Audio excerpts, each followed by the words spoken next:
Assalamu alaikum. Welcome to the second part of solving exercise 1.1. আমরা এর আগের বার theory দেখেছিলাম এই টপিকের এবং যে প্রবলেমসগুলো ছিল সেগুলো আমরা সলভ করেছিলাম। সো যারা নতুন আগের ভিডিওটি দেখোনি চাইলে দেখে নিতে পারো থিওরিগুলো। সো চলো মেইন ভিডিওতে চলে যাওয়া যাক। বলা রয়েছে use a calculator to find √8 √2। এগুলো আমাদেরকে বের করতে বলা হয়েছে। আমার স্টুডেন্টসরা ক্যালকুলেটর নিবেও না এইগুলো করতে গেলে, মানে এমনভাবে বুঝাই দিব আমি আশা করি তোমাদের ক্যালকুলেটর দিলেও তোমরা নিবা না। সো এখন দেখো এখানে আমরা কি করব, √8 ইন্টু √2। কয়েকটা নাম্বারস এগুলোর উপর যদি রুট থাকে এবং সেগুলো যদি আমাদের মাল্টিপ্লিকেশন এই ফর্মে থাকে, নট অ্যাডিশন, মাল্টিপ্লিকেশন ফর্মে থাকে, তাহলে রুটের ভিতরে যে নাম্বার সেগুলোকে আমরা মাল্টিপ্লাই করতে পারি। লাইক এখানে দেখো এটা হচ্ছে রুটের নেচার, এর ভিতরে কি আছে 8, সম্পূর্ণটাকে আমরা রুট দিব এবং 8 ইন্টু 2 লিখতে পারি। তাহলে দেখো 8 ইন্টু 2 কত হবে 16, আর 16 রুট কত 4।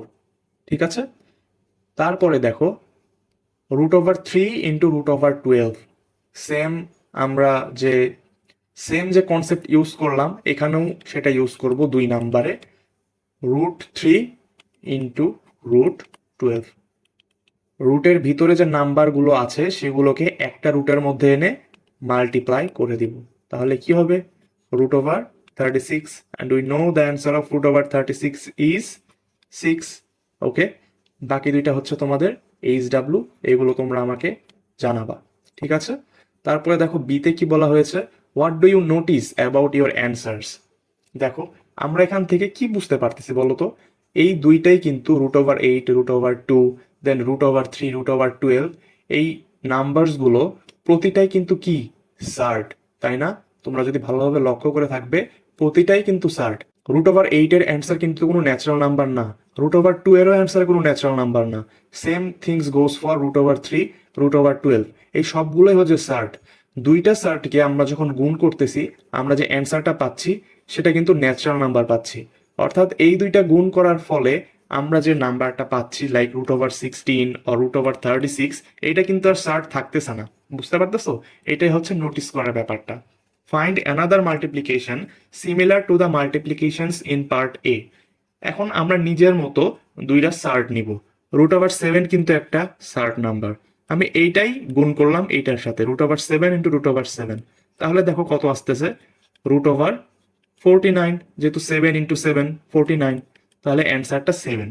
এটা মনে হয় একটু সহজ এক্সাম্পল হয়ে গেল, আমরা একটু টাফ নেওয়ার চেষ্টা করি। ঠিক আছে, এই সাইডেই নিচ্ছি, √32 ইন্টু √2, এই দুইটাই কিন্তু কি সার্ট না?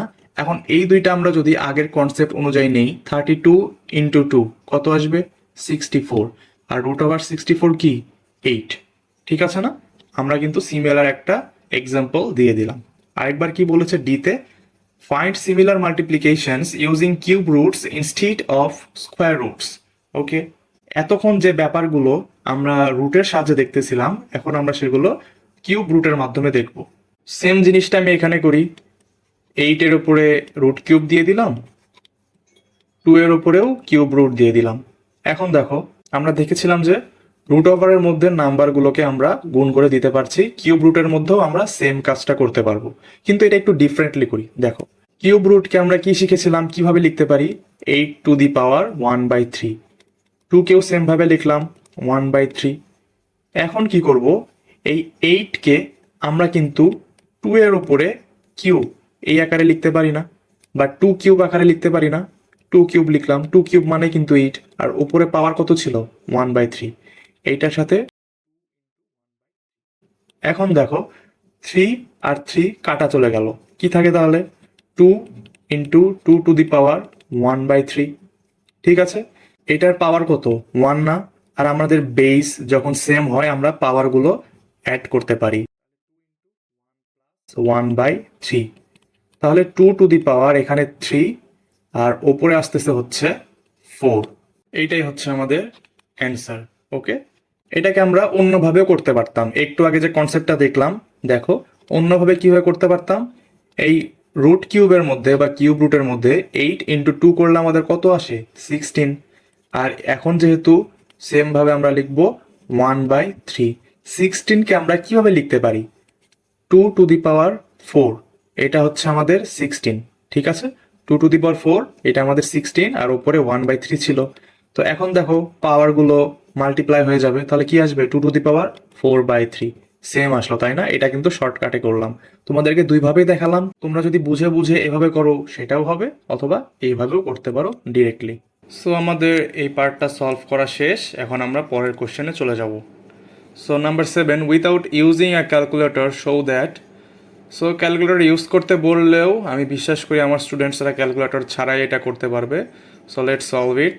নাম্বার এ, জাস্ট আমাদেরকে দেখাতে হবে, ঠিক আছে? টিচারকে এটা বিলিভ করাতে হবে যে আমরা এটা জানি, ঠিক আছে? সো প্রথমে আমরা কি করব এই ধরনের কেসের ক্ষেত্রে? ফার্স্ট অফ অল মনে মনে আমরা এগুলোর স্কোয়ার করে নিব। লাইক 7 স্কোয়ার কত? 49 আমরা লিখব। দেন যে সিম্বলটা দেওয়া থাকবে সেটা দিব। তারপরে √55 এর আমরা স্কোয়ার করব। রুট ওভার এবং স্কোয়ার কাটাকাটি চলে যাবে, জাস্ট আমাদের থাকবে 55। দেন যে সিম্বল লেস দেন 8 এর স্কোয়ার হচ্ছে 64। আমরা ফার্স্ট অফ অল এটা লিখে ফেলবো। দেন কি করব? এই সবগুলোর উপরে আমরা রুট ওভার সাইনটা দিব। √49 জাস্ট যে সিম্বলটা ছিল, √55 লেস দেন √64। ওকে, এখন আমরা রেজাল্টগুলো লিখবো। কি লিখবো? √49 এর যে রেজাল্ট সেটা কত? 7 লেস দেন √55 কে এইভাবে রাখবো, যেহেতু আমাদের কোশ্চেনে এইভাবে রাখতে বলা হয়েছে, দেখাতে বলা হয়েছে। দেন 8 হয়ে গেল, শোড। সো আমরা কি করলাম? জানা জিনিস সেটা আমরা প্রুফ করলাম। It's kind of silly thing, but these kinds of problems we have to solve like this. Okay?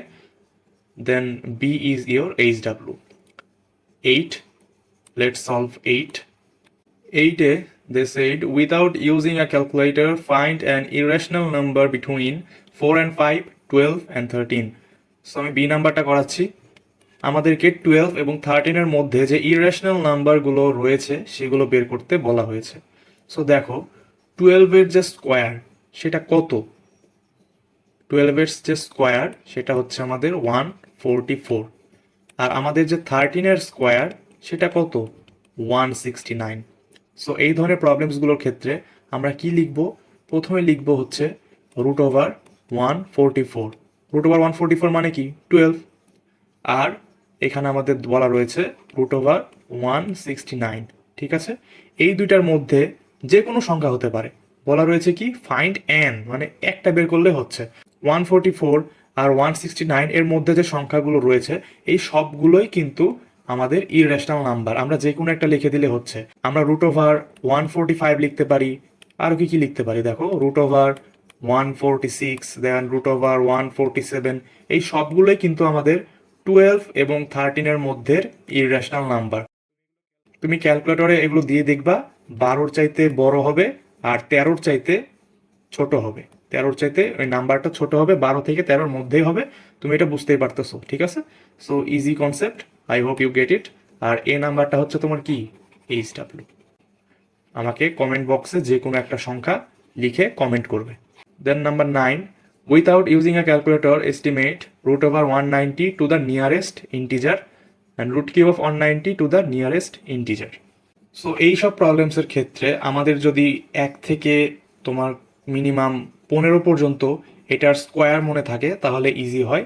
আর কিউবের ক্ষেত্রে আমি মনে করতেছি 10 পর্যন্ত কিউব মনে রাখাই যায়, ঠিক আছে? তাহলে কিন্তু এইসব করতে ইজি হয় এবং এইসব মুখস্থ রাখতে হবে এগুলো প্রবলেম সলভ করতে গেলে। আমি তোমাদেরকে বি নাম্বারটা করে দেই। কিউব, ঠিক আছে? আমরা 6 এর কিউব কত জানি বলো তো? 6 কিউব হচ্ছে আমাদের 216। এইটা কত? Greater than 190। তাহলে 7-এ যাওয়ার আমাদের আর দরকার নাই। আমরা এখন চেষ্টা করব 190 এর নিচের কোনো নাম্বার আনতে। কোন সংখ্যাকে কিউব করলে এই 190-র কাছাকাছি যায়? একটা তো বেশি পেয়েছি, আর একটা কম বের করব, ঠিক আছে? তো যেহেতু 6 দিয়ে ট্রাই করলাম, আমরা 5 কিউব করি। 5 কিউব কত? 5 কিউব হচ্ছে আমাদের 125। সো দেখো আমরা একটা 190 এর নিচের সংখ্যা পেয়েছি। 125 is less than 190 and 260 is greater than 190। এখন দেখো এই দুইটার মধ্যে which is the nearest integer, nearest বলেছে আমাদের। দেখো এই দুইটার মধ্যে পার্থক্যটা আমরা যদি বের করতে পারি তাহলে কিন্তু বুঝতে পারতেছি। আমরা যদি 190 থেকে 125 সাবস্ট্রাক্ট করি তাহলে আমাদের কত আসে অ্যান্সার বলো তো? 65। কিন্তু আমরা যদি 2160 থেকে 190 সাবস্ট্রাক্ট করি তাহলে আমাদের আসে হচ্ছে 26। ডিফারেন্সটা কোথায় বেশি? এখানে বেশি না, ডিফারেন্সটা যত কম হবে তত হচ্ছে নিয়ারেস্ট। সো আমাদের যে 216 বা 6 কিউব, এটা হচ্ছে nearest integer root cube of 190। তুমি যদি ক্যালকুলেটরে চেক করো তাহলেও সেম পাবে। আমাদের এগুলো বেসিক কমন সেন্স কনসেপ্ট দিয়ে বের করতে হবে। বিটা করে দিলাম, এটা হচ্ছে তোমাদের HW।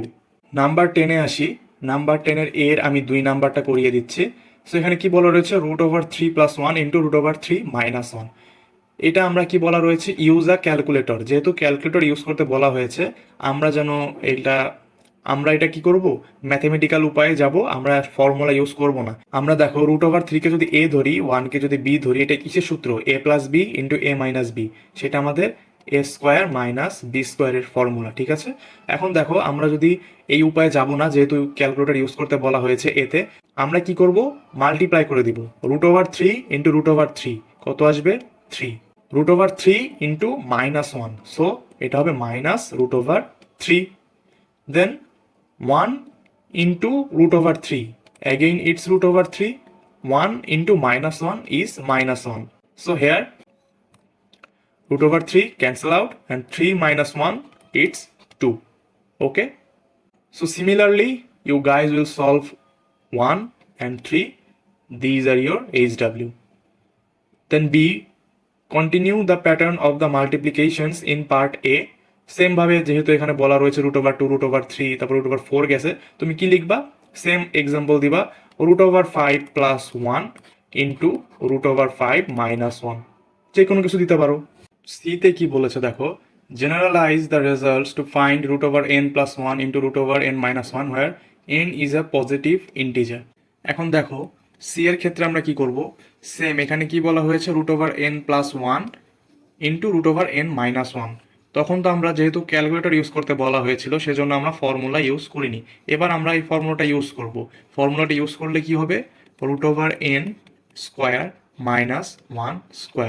√n এর স্কোয়ার হচ্ছে n আর 1² হচ্ছে 1। এটা হচ্ছে আমাদের জেনারেলাইজ এক ধরনের ইকুয়েশন পেলাম বা জেনারেলাইজ রেজাল্ট পেলাম।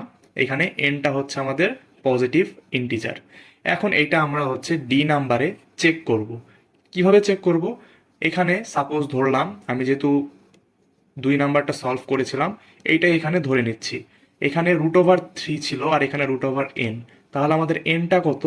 এন হচ্ছে আমাদের 3। তো এখন আমরা যদি এই জেনারেলাইজ ফর্মে বসাই তাহলে কি হবে? 3 মাইনাস 1 ইজ ইকুয়াল টু 2। দুইটার দেখো অ্যান্সার কিন্তু সেম, আমাদের চেক করা হয়ে গেল। এখন পরের কোশ্চেনে যাই, 11। তো এখানে একটা ডেসিমাল নাম্বার দেওয়া আছে লম্বা, এবং অরুণ একজন ছেলে, সে কি বলতেছে? There is a regular pattern 1 0 then 2 0 then 3 zeros and so on, there is a rational number. So ও বলতেছে যে এই নাম্বারটা হচ্ছে একটা রেশনাল নাম্বার, আমাদেরকে বের করতে হবে অরুণ কি কারেক্ট, আর যদি কারেক্ট হয় আমার রিজন কি, যদি ইনকারেক্ট হয় সেক্ষেত্রে আমার রিজনটা কি। এখন দেখো ও বলেছে যে একটা রেগুলার প্যাটার্ন আছে 1 0 2 0 3 0 এইভাবে চলতে আছে, এবং সে একটা স্টেটমেন্ট দিছে যে এটা রেশনাল নাম্বার। এখন দেখো প্রথম কথা কিন্তু কারেক্ট, যে প্রথমে একটা 0, 2 এর তারপরে 2টা 0, তারপরে 3টা 0, তারপরে 4টা 0, এভাবে 0 0 বাড়তেছে। সো তার ফার্স্ট স্টেটমেন্ট এটা কিন্তু ঠিক, কিন্তু সেকেন্ড স্টেটমেন্ট যেটা বলছে রেশনাল নাম্বার, এটা কিন্তু রেশনাল নাম্বার না। রেশনাল নাম্বার কখন হবে? যখন সেটা রিকারিং হবে, মানে পয়েন্টের পরে যে সংখ্যা সেগুলো হচ্ছে একটা প্যাটার্ন অনুযায়ী রিপিট হবে। লাইক এখানে যদি এরকম হতো 5.02020202 এভাবে কন্টিনিউয়াসলি চলতেই আছে, এখানে আমাদের রিপিট হচ্ছে, কি হচ্ছে? 02টা বারবার আমাদের রিপিট হচ্ছে। তো এটাকে আমরা কি আকারে লিখতে পারি? 5.02, এটার উপরে বার, যেটা আমি তোমাদেরকে থিওরিতে দেখিয়েছিলাম। এইটা হচ্ছে আমাদের রেশনাল নাম্বার, যেহেতু এটা এক ধরনের রিকারিং নাম্বার, ঠিক আছে? কিন্তু এইটা কিন্তু আমাদের রিকারিং নাম্বার না। সেহেতু এটা আমাদের রেশনাল নাম্বারও না, এখানে কোনো প্যাটার্ন নেই, এটা রিকারিং না, এটা হচ্ছে এক ধরনের ইররেশনাল নাম্বার। তাহলে আমরা অ্যান্সারটা কি করব, আমাদের অ্যান্সারটা হবে এটা হচ্ছে ইনকারেক্ট। আর রিজন যেটা বললাম, এটা রিকারিং নাম্বার না, সেজন্য এটা ইররেশনাল নাম্বার। সো এ সলভ হয়ে গেছে। বি হচ্ছে compare your answer with your partners. So এটা কিছু না, বাকিদেরটাও দেখবা সবাই কি বলে। জাস্ট বিতে কি বলেছে দেখো, hair is a calculator answer 3.6461538846. The answer is rounded to 9 decimal places. Can you decide whether the number is rational or irrational? আমাদেরকে এটা ফাইন্ড আউট করতে হবে এটা কোন ধরনের নাম্বার। এখন দেখো ব্যাপারটা কি, এটা অনেকেই মনে করে যে যেহেতু অনেকগুলা পয়েন্টের পরে ডিজিটস আছে এটা হয়তো ইররেশনাল। কিন্তু দেখো এখানে আমরা ডিসিশনটা একেবারে অ্যাকিউরেটলি বলতে পারবো না যে এটা রেশনাল নাকি ইররেশনাল। কেন? ফার্স্ট অফ অল, এখানে আমরা যখন দেখতেছি আমরা দেখতে পাচ্ছি যে স্বাভাবিক চোখে আমরা যেহেতু ক্যালকুলেটরের এক্সাক্ট মানটা জানি না, আমরা দেখতে পাচ্ছি এখানে পয়েন্টের পরে কয়টা সংখ্যা রয়েছে, 1 2 3 4 5 6 7 8 9, 9টা ডিজিট রয়েছে। এটাকে কিন্তু আমরা নর্মালি দেখলে p/q আকারে প্রকাশ করতে পারি। কিভাবে? 3 6 4 এভাবে ডিজিটগুলো লিখে 6, আর এখানে যেহেতু দেখলাম 9টা ডিজিট রয়েছে, 1-এর পরে 9টা 0 দিয়ে ভাগ করে দিলেই কিন্তু আমাদের হয়ে যাবে। এটাকে আমরা p/q আকারে প্রকাশ করতে পারবো।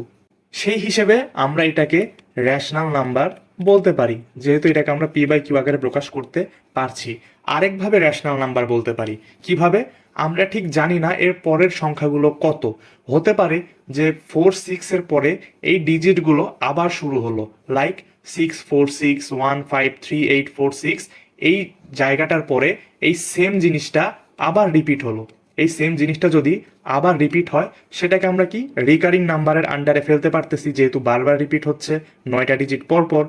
তখন আমরা এই সবগুলোর ওপরে একটা বার সাইন দিয়ে দিব, ঠিক আছে? তো সেই সিস্টেমে গেলেও আমরা যদি সম্পূর্ণটার উপরে বার সাইন দিতে পারি তখন আমরা সেটাকে রেশনাল নাম্বার বলতে পারবো, ঠিক আছে?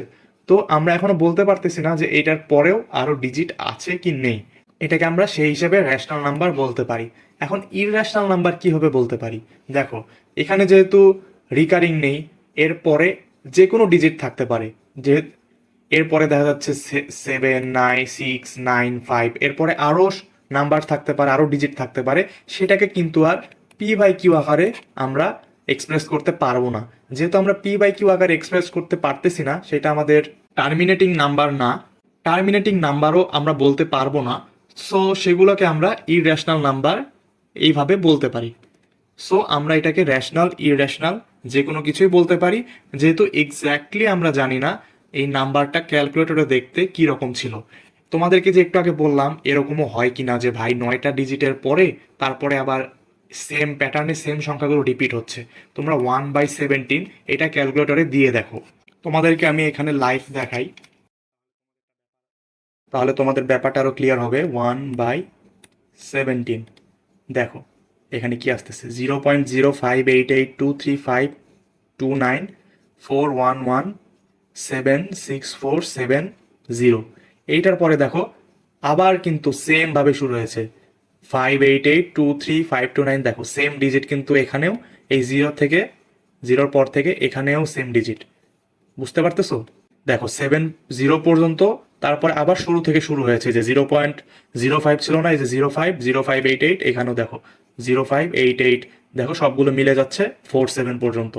তাহলে দেখো কয় ডিজিট পরে, 1 2 3 4 5 6 7 8 9 10 11 12 13 14 15 16 17, 17 ডিজিট পর আবার শুরুর থেকে প্যাটার্নটা কিন্তু রিপিট হয়েছে। এটা কিন্তু রিকারিং নাম্বার 1/17। দেখো আমরা ক্যালকুলেটরে করার পর এটা কিন্তু বুঝতে পারলাম, নর্মাল ক্যালকুলেটরও কিন্তু এত দূর দেখায় না। সো এই জন্য বললাম যে এটা রেশনাল নাকি ইররেশনাল আমরা ডিরেক্টলি বলতে পারি না, তোমরা এই দুইটা জিনিসই বলে দিবা, ঠিক আছে? সো এই ছিল হচ্ছে 1.1 এর solution. I hope you guys have understood all the things I have said in this video. If you guys have any problem, please comment down below and let me know that where is the problem. You can mention the number, you can mention the time, and also if I did any mistake, please mention it also in the comment box. So I hope you guys will join me in 1.2 solve and theory. Till then, আসসালামু আলাইকুম, আল্লাহ হাফিজ।